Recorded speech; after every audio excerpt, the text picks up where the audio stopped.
Hey, do you want to come over and make a pot of tea, bring your favorite crystals? We could talk about our birth charts, spirits, the latest house spells we've been doing. Welcome to the neighborhood. I'm that witch next door.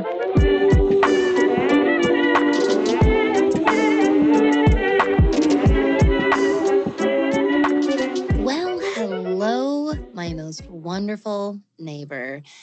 Happy almost and basically is already Yule celebration and winter solstice. If you've never been here before, hi, I'm Danny. I'm that witch next door. What a special episode. You have found yourself joining us here at That Witch podcast in our witchy little neighborhood. I'm going to be your host, your guide, your mentor, your instructor, your spiritual bestie in all things magic, witchcraft, and cosmic living. And we are here today at our last episode of our Wheel of the Year series that we started in February of this year, February 2024, beginning with our Imbolc episode. And now here we are at Yule 2024 for the final Sabbat of the Wheel of the Year of this year. I don't know. This certainly isn't going to be the last time we talk about these celebrations here on the podcast. But it is still kind of this closing, completion, final chapter of this series at the same time. So kind of cool. I love Yule. I'm very, very honored to get to talk about this and with you and in a way be a part of your Yule celebration and your Yule season, I should say. This is a time of year that is very, very layered. The winter season is a little bit different for everyone. It's experienced a little bit different by everyone. We have a lot of people who really, really struggle with this time of year. And in the last 10 years or so, conversations and research and interest in focus on seasonal affective disorder is very, very high, has increased a lot. And there are winter lovers, there are winter haters, and there are winter tolerators, I would say. And this celebration, the Yule, the winter solstice celebration, is really amazing medicine for all of those groups of people, because this either already brings you a sense of joy and fulfillment if you're a winter lover, but it can offer some respite and some reassurance and some warmth and some comfort to the winter haters and the winter tolerators. So no matter how you feel about this season, this episode is for you. I think there's something that you can get out of it. And I'm very, very excited to get to do that with you. So winter solstice, or Yule, is marked by this longest night of the year, or the day of the year in one hemisphere or the other, that has the longest duration of darkness. After this day, the days will technically start getting longer again, and the nights will start getting shorter again, up until Yule, from the autumn equinox up till the winter solstice. the days get shorter and shorter and the nights get longer and longer here in the Northern Hemisphere. And our Southern Hemisphere friends experience the opposite progression of seasons than we do in the Northern Hemisphere. So in the Southern Hemisphere, the days have been getting longer and longer, and the nights have been getting shorter and shorter. And they are about to have their summer solstice on the same day that we will have our winter solstice here in almost at the United States, all of the Northern Hemisphere. So now the word solstice, I learned in some of my Yule research collection here, is the word solstice is Latin derived and means sun stands still. So whether we're at summer solstice or winter solstice, the sun sort of freezes in its state. Every other day of the year, the sun is slowly progressing and moving its position in the sky from our Earth point of view. It rises and sets in a little bit different area, it moves, right? Throughout the course of the year because the Earth is on a tilted axis. And so the winter solstice, sun stands still. This is kind of like this holding period of darkness. And summer solstice is kind of this holding period of light and solar energy. So another thing that I found really interesting while I was reading, and we, just like we did on all of our Wheel of the Year episodes this year, I'll make sure they're all labeled right on the podcast and everything so that they're super easy to search. And coming soon will be, I'll make a Spotify playlist as well for everybody. We might even be able to get a YouTube playlist as well that has the full collection of the Wheel of the Year episodes for this year. If you would like that, let me know. But I think that's something that we'll do. Now, I have used my same favorite core resources for this episode, and then, branched out a tiny bit. But for the most part, our usual core main resources we've been using on just about every episode of the Wheel of the Year episodes this year. First is The Magical Year by Diane Ferguson. If you're watching YouTube, you can see these books. So if you can't see me, you can go over to YouTube if you'd like to. Now, make sure you subscribe when you get there. Thanks. Okay. Magical Year by Diane Ferguson. I got this book at a consignment store in Colorado. It's an older one. It has overall really good broad information. I will say that, however, my other favorite resource that I use a lot and quote a lot on this series has been The Hearth Witch's Year. And I will say that I feel like this book, this is by Anna Franklin, I do feel like her resources and references that she used are laid out and spelled out a little bit clearer and easier to reference and make it really easy for you to kind of use her book as a helpful jumping off point. And then you can use her little footnotes and stuff to continue and rabbit hole your research, which is something that I personally really like in a reference and resource book in anything spiritually related, whether it's witchcraft and magic or astrology or doing spirit work or mediumship or channeling or meditation, like something that, if it's going to be a reference guide and a resource, it should give you a plethora of additional resources that it got its work and content from so that you can really keep it going from there. She just lays it out better. The other one isn't terrible, but she just kind of makes it a little easier to do that. So Hearth Witch's Year, Anna Franklin. And then finally, one of my favorite resources of all time is the complete book of correspondences by Sandra Kynes, published by Llewellyn. Don't look at this as like a truly end-all, be-all.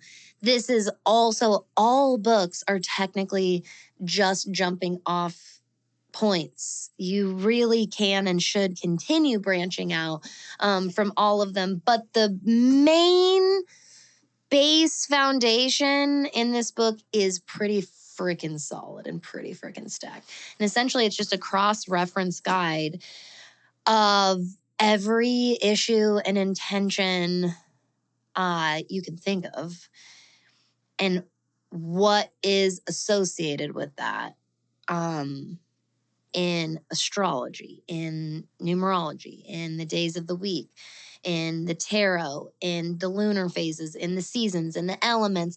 This is a cross-reference guide, meaning I can either go to the intention itself, like I can go to the section about fertility, for example, and look at, what parts of the solar system are associated with fertility, what moon phase, what season, what celebrations or holidays, what gods and goddesses, what plants, colors, crystals. Do you see them? Animals. You see what I'm saying? Or you can also reverse engineer that, and I can go look at animals and go learn which animals are associated with what parts of the solar system, what elements, what days of the week, what numbers, what issues, what intentions. It's a gold mine. It's amazing. It is wonderful. If you're the kind of person who finds yourself asking over and over again, I wonder what the color red is associated with. I wonder what this symbol is associated with. You need this book. You need this book. Everything's linked in the show notes below. Okay. Now, let's talk about some of these associations with winter solstice and Yule so that we can really get into some ideas for how you can work with this and actually honor this energy this year in your witchcraft practice and in your life. So here's what's really fascinating. In my research for the Yule episode, I had once again realized that this celebration, just like every other celebration in the Wheel of the Year, is honestly a period of time, much, much more than it is just a singular date on the calendar.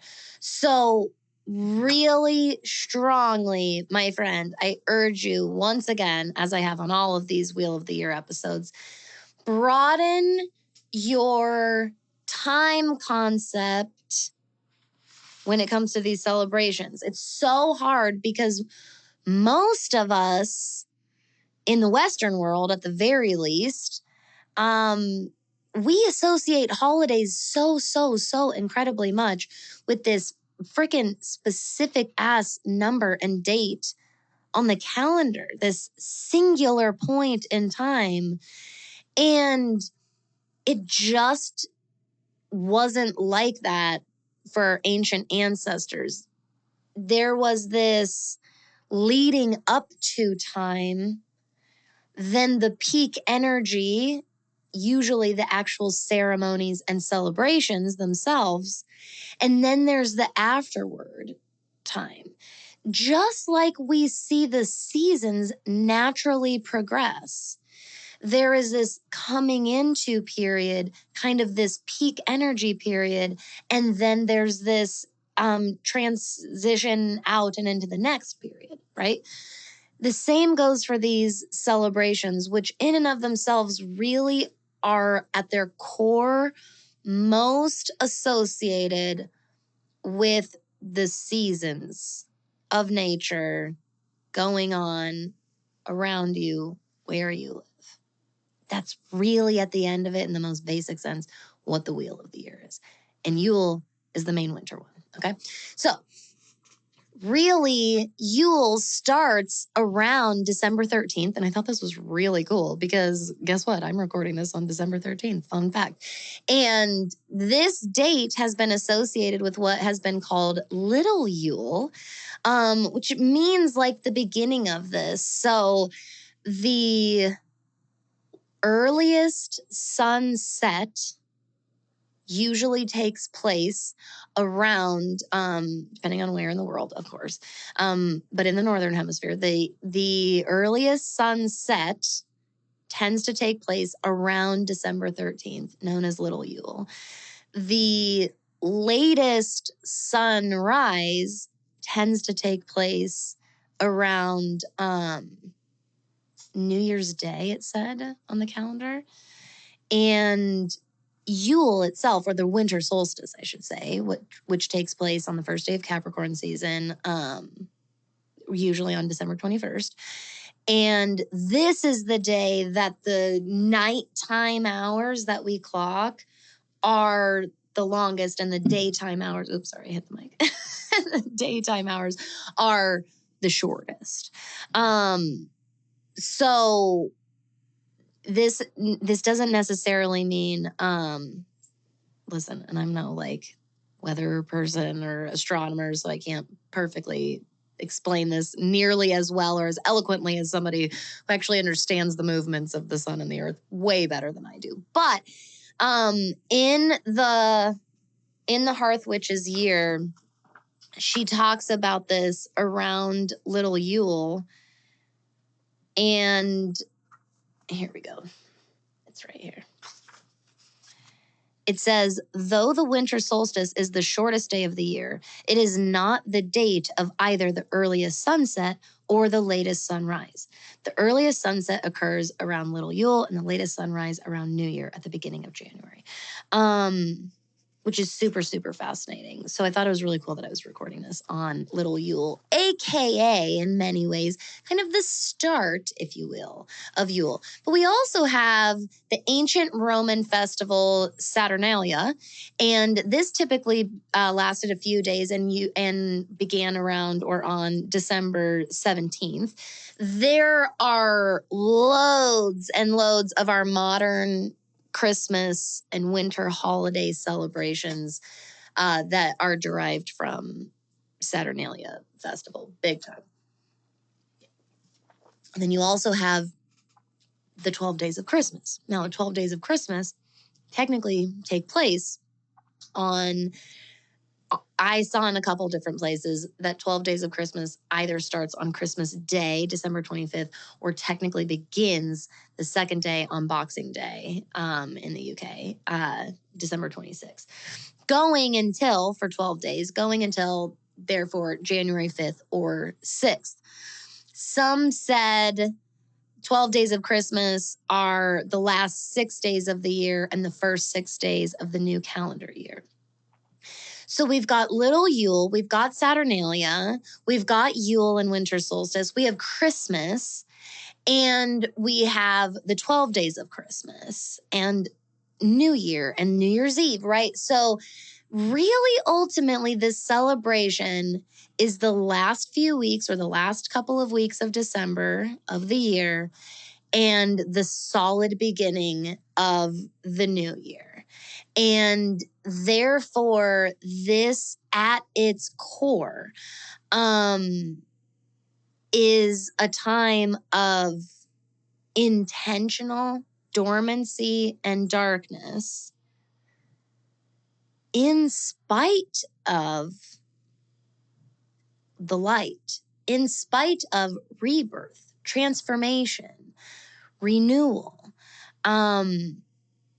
And so really, ultimately, Yule itself is so much more than just December 21st and is really this energy that is all around us during that time of the year.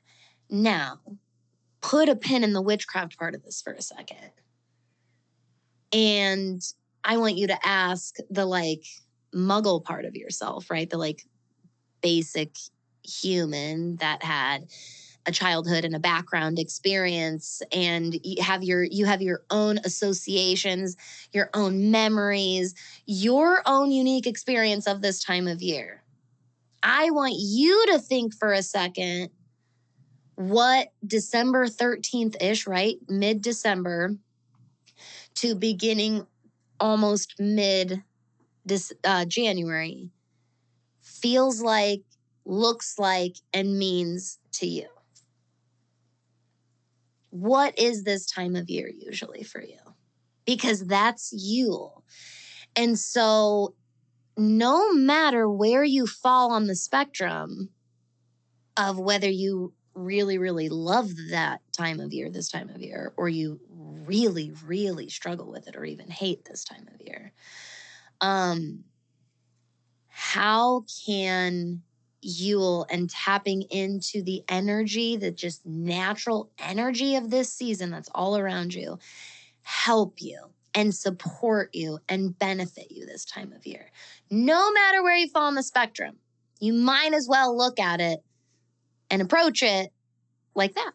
And so one of the strongest associations and symbols of Yule besides darkness is fire, and specifically that contrast in and of itself, the relationship that we have with fire in pitch black, cold darkness. That energy, that image, that is fucking Yule.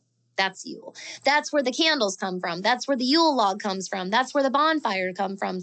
That's where the hearth magic and the home magic and the kitchen magic come from. It really all comes from flame in the darkness. That's Yule. That's Yule energy. Yule log is an ancient practice that was a very literal log, usually a very large, stout piece of like an oak tree or an evergreen. And this represented protection, resiliency, and ultimately prosperity through the winter in the coming new year. There are all kinds of practices associated with Yule log, whether that's literally burning a log and dancing around it, or using it to burn your wishes and blessings and thanks, or things that you're letting go from the old year. Some people would dress or do dress their Yule log with herbs and spices and winter greens or florals. But it can and has been throughout history a very literal hunk of wood, intentionally selected and cut down hunk of wood. It even said that the just carrying home of the Yule log very often was ceremonial in and of itself as well. Candles, of course, are very, very associated with Yule because anytime prior to light by electricity, candles were so heavily relied upon when the nighttime or dark hours were significantly outnumbering the daytime hours, especially when you think about like people that would live really, really close to the poles and experience these super long periods, like weeks and weeks of darkness.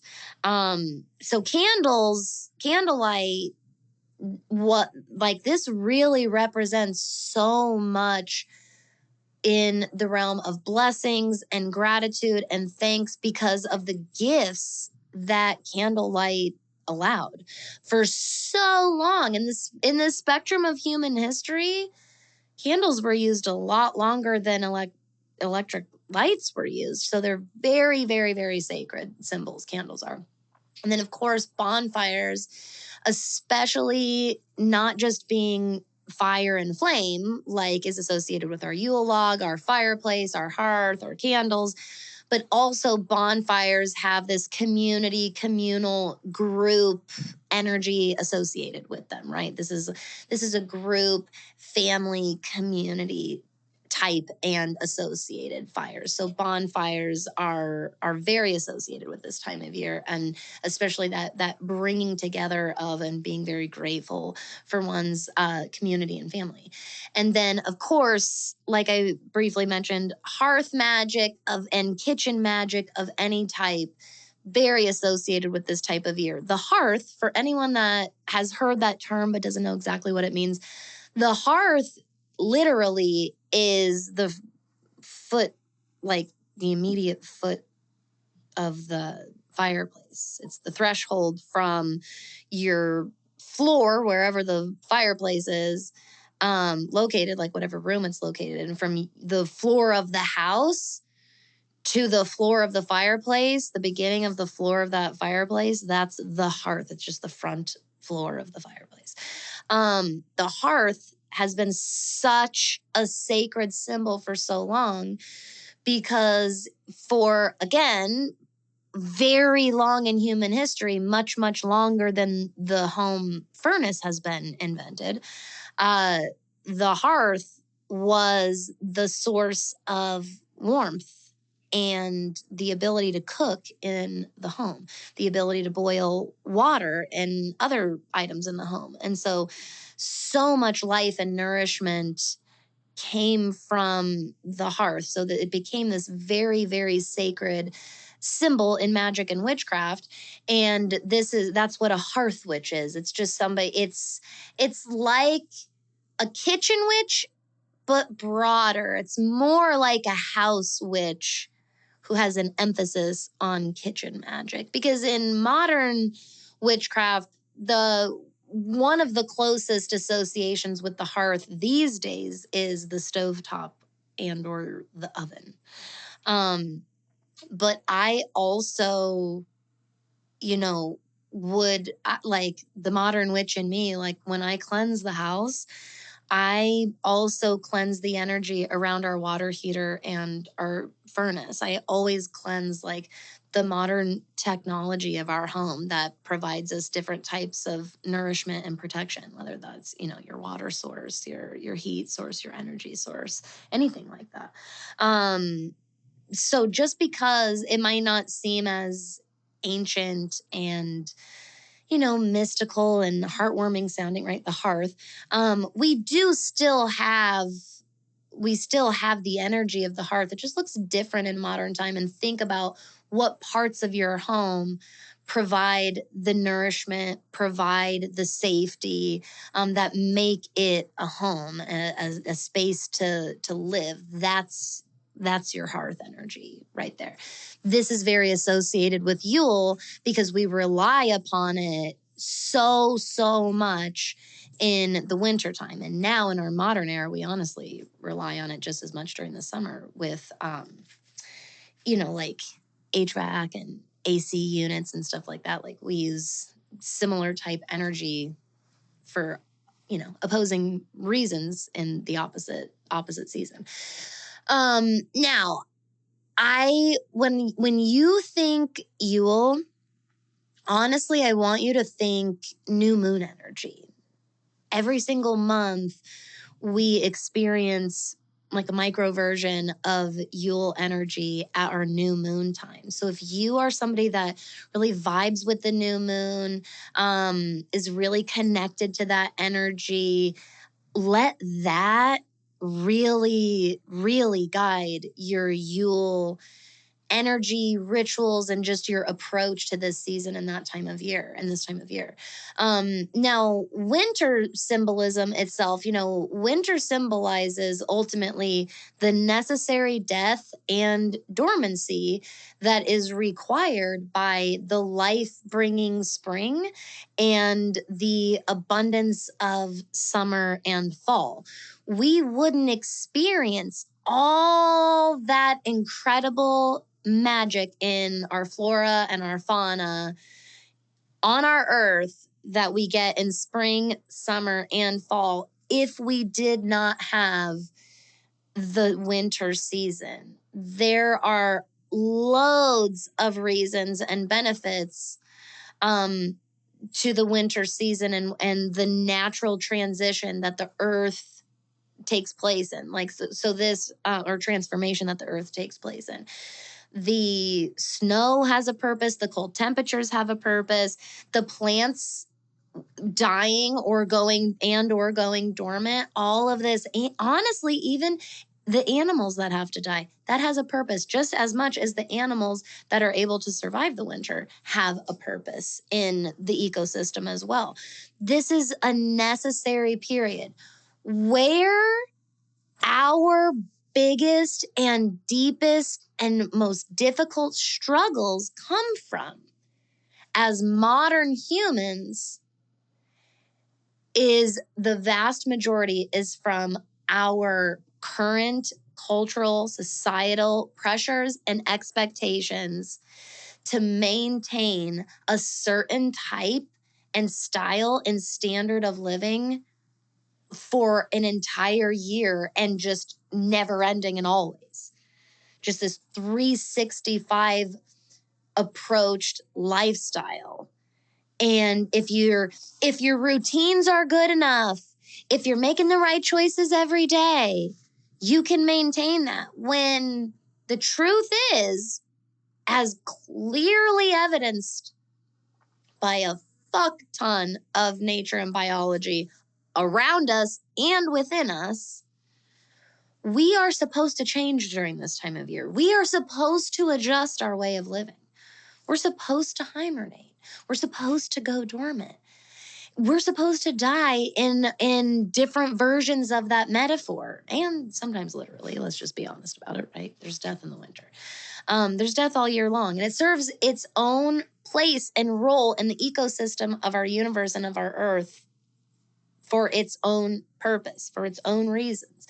And winter has a very, very sacred reason. If we can find ways, even if it's just by starting out with small mindset shifts, small micro shifts and adjustments where we are able to, we can greatly, greatly transform our relationship with the winter season.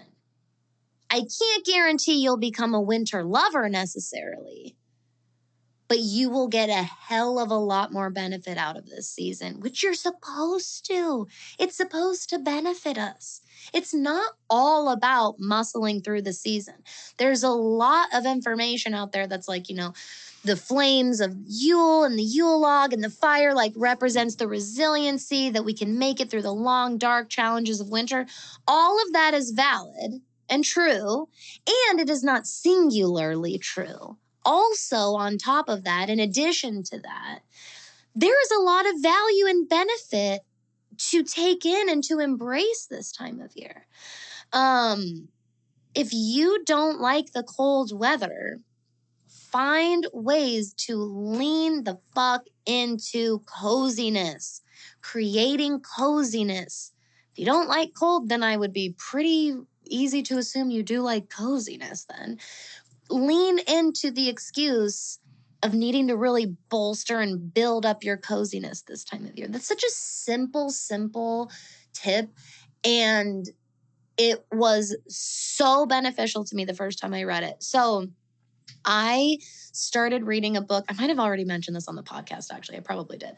I started reading a book this year at the beginning of the cold months called How to Winter by Carrie Leibowitz.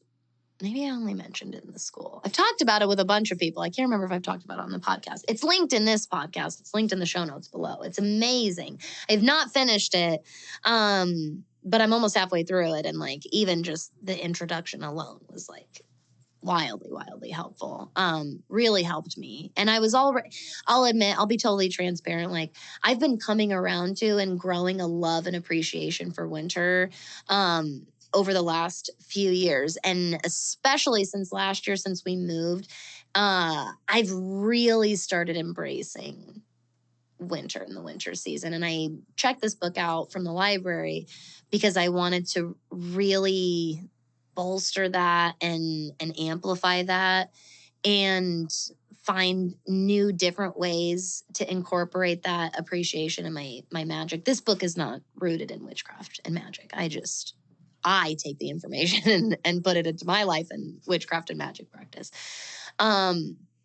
It's really ultimately at its core a mindset book with a lot of helpful tips and practical tips for our modern era and society and culture. So I really appreciate the simple tips and reminders that unlock a way more open mind and way of thinking.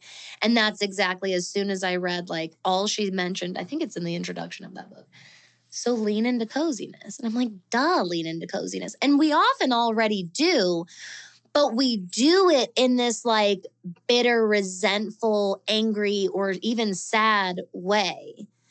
And if we can shift just a tiny bit to still increasing the coziness and doing all those cozy comfort things we like for ourselves, but instead of doing it through and from resentment and bitterness and trying to do it instead from a place of like, ooh, I get to be cozier. I get this excuse to like light candles in my place and put on a cozy ambiance. And, ooh, you know what? Like I haven't really sat and read fiction for a while. I'm going to like actually sit and cozy up under a blanket and read fiction tonight. Like so much can blossom and form from such a simple little shift like that. And that is the magic of winter at play. Seeds, tiniest but most powerful seeds, germinate in the darkness.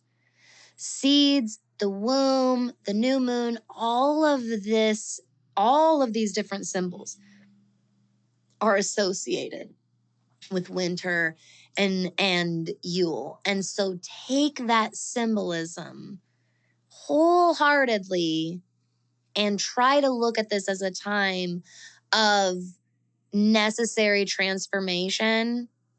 Let me reverse that.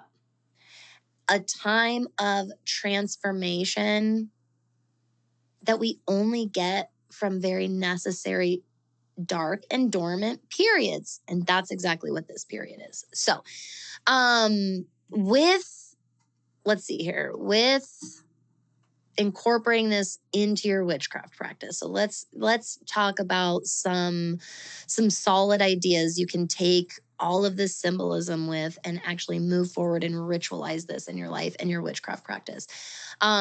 There is a reason why like winter loving plants like holly and evergreen plants are so associated with winter. They're associated with resiliency, immortality. They are often very associated with chthonic deities and the underworld, anything associated with the underworld. There is this long, strong, standing energy that plants like holly and especially pines and evergreens, right, or spruces that this brings in. So the custom of bringing in the green, so to speak, is an ancient and very widespread custom.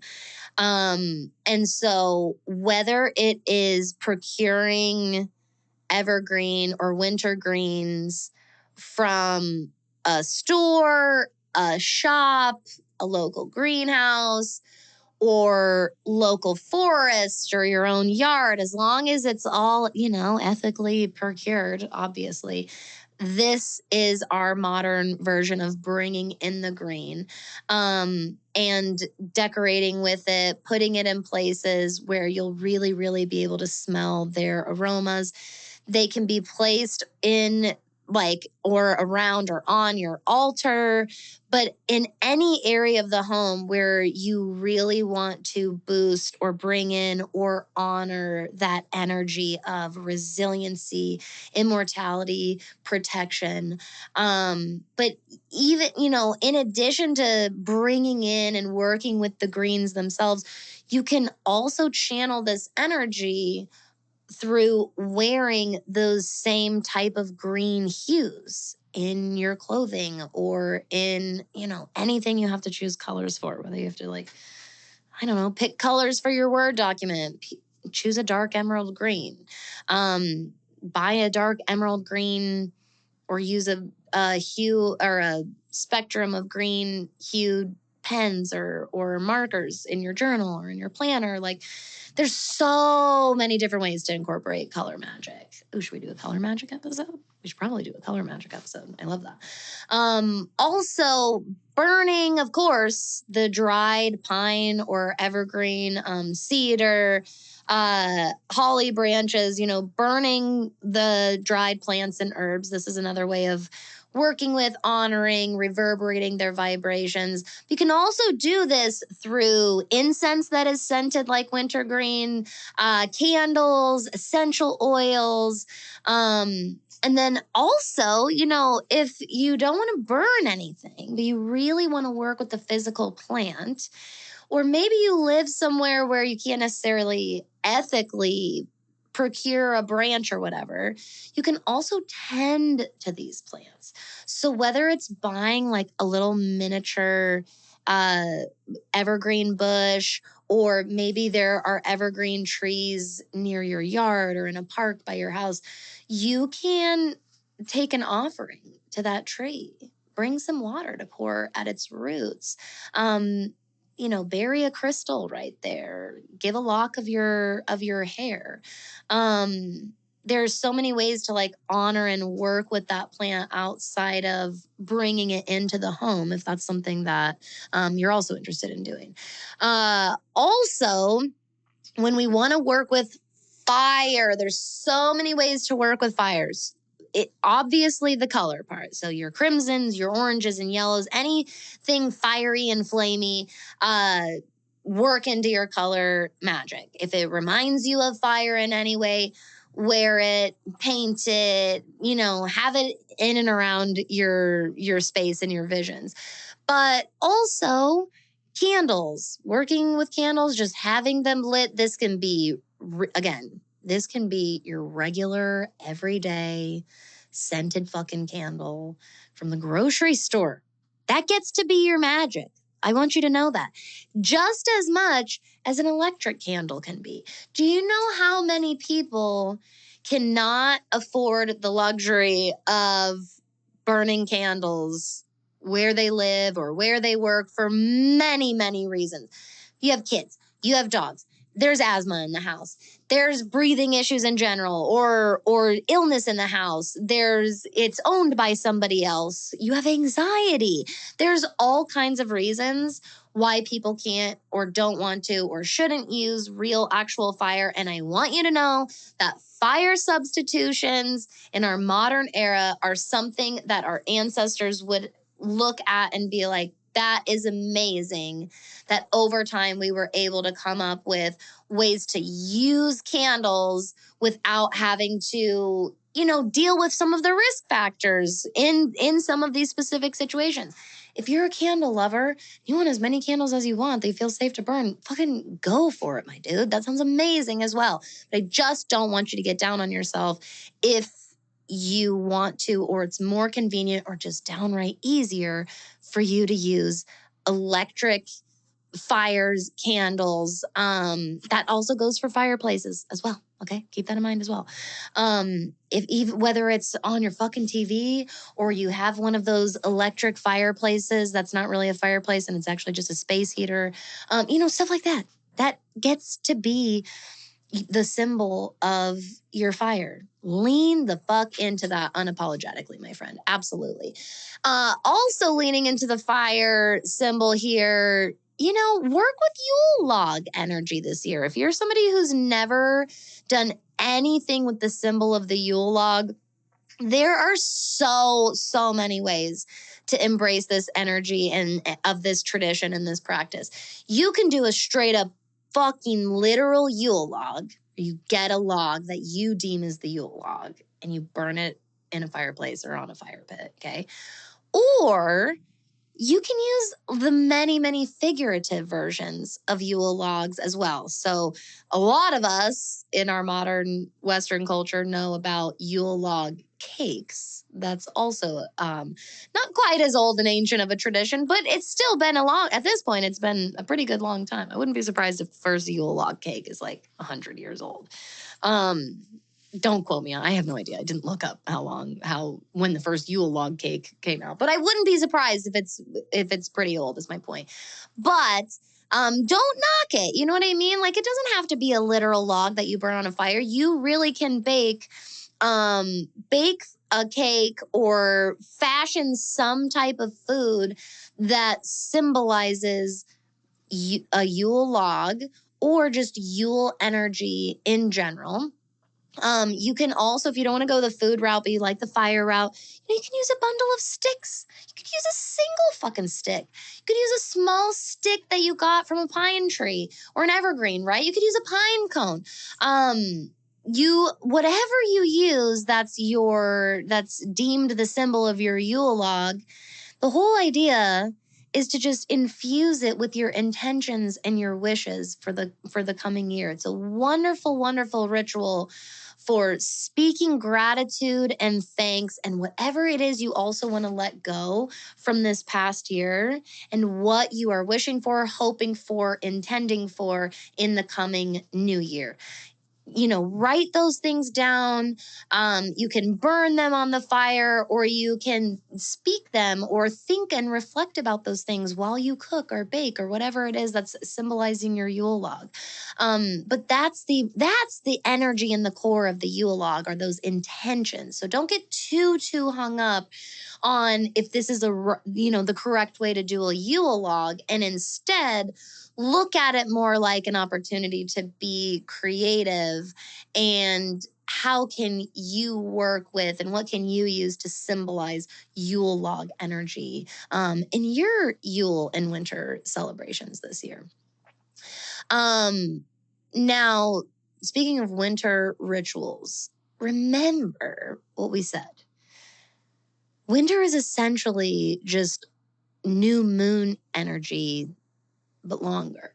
So the types of activities that you already like to do around the new moon, or the type of energy that you already naturally sense or feel or experience around the new moon, surround yourself with that and just elongate it for this winter celebration, this Yule season. Maybe that's like taking a bubble bath every single week instead of just at the new moon. You know what I mean? Like maybe that is taking many nights to write out your intentions instead of just one singular night.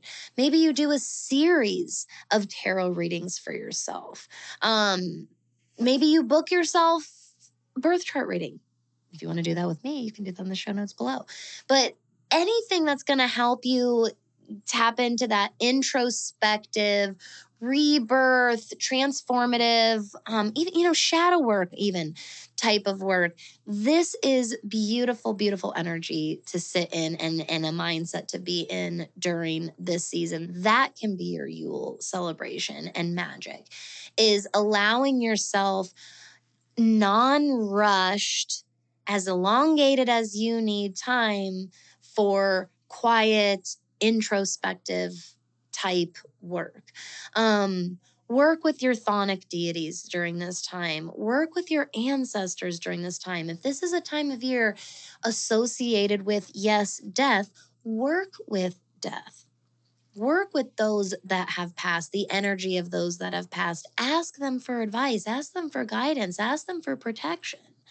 Turn toward your dead and honor them. This is in a lot of ways really similar to a lot of stuff we talked about on the Samhain episode. And if you're wanting to really lean into some death magic for Yule, it would not be a terrible idea to go back and listen to the Samhain episode again and kind of adjust some of that, or just use some of it as inspiration for some death type work that you can do during this Yule celebration as well. Venture into your underworld, into your unconscious by journaling, meditating, doing a past life regression. You can book that with a past life regressionist. There's also some really solid, good guided past life regression meditations for free on YouTube and meditation apps and stuff like that.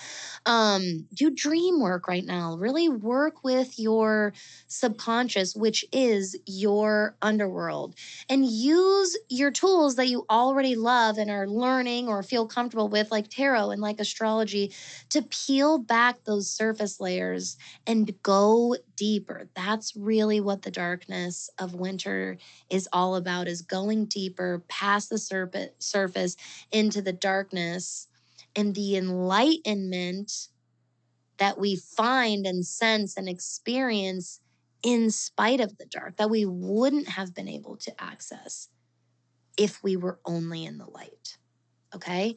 And of course, lean into your kitchen magic, your food magic, your house magic, your hearth magic right now. What you cook, how you prepare it, how you nourish yourself, what you nourish yourself with, how you take care of yourself and your household. All of these things are rooted and at the core and the heart of kitchen magic, hearth magic, and house magic.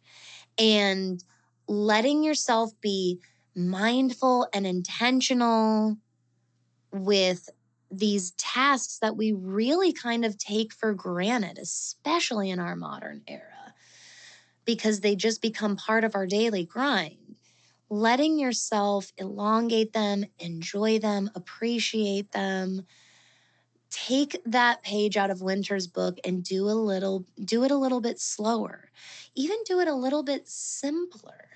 But draw out the process itself. Enjoy it. Find fulfillment in caring for yourselves and your loved ones. Okay, that is the magic of this dark, dormant, slow-moving season. This was so much fun. I love getting to talk to you about the seasons and seasonal magic and the wheel of the year. And this is exactly where we're going in 2025. I am feeling so incredibly called to being really witchcraft and magic forward in our content here in the witchy neighborhood, whether it's that witch school here on the podcast, on social media. Don't get me wrong.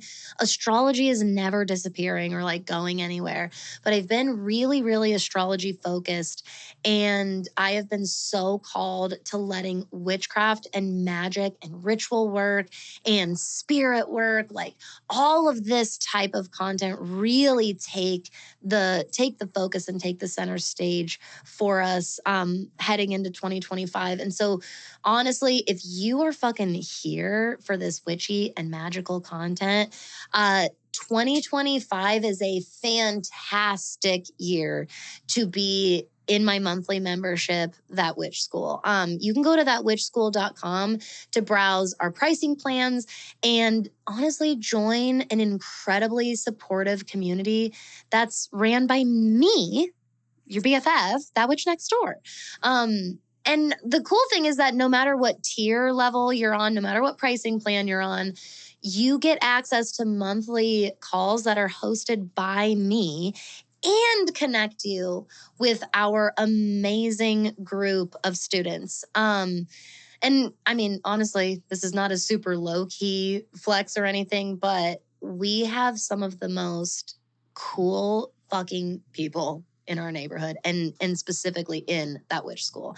So if you've been feeling alone in your craft, if you have wanted to branch out and connect more with magical, witchy, mystical folks that are chill and friendly and laid back, just like you, but you don't know where to start and you feel really overwhelmed by putting yourself out there and wanting to connect with other people, I'm serious. Join us. We have a private platform on Mighty Networks. It functions like your favorite social media platform, but it's private, away from the haters and the loud, annoying chatter of fucking social media.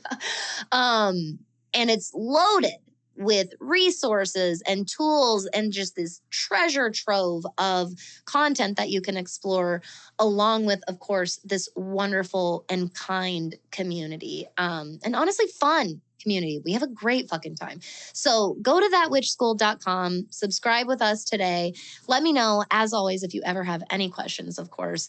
And I just want you to know, the witch in me honors the witch in you, my friend. I'm sending you wishes and blessings for a sacred and powerful Yule. Lean into the magic of this season and stay magical. Questions, comments, suggestions, or just looking for That Witch outside of That Witch podcast?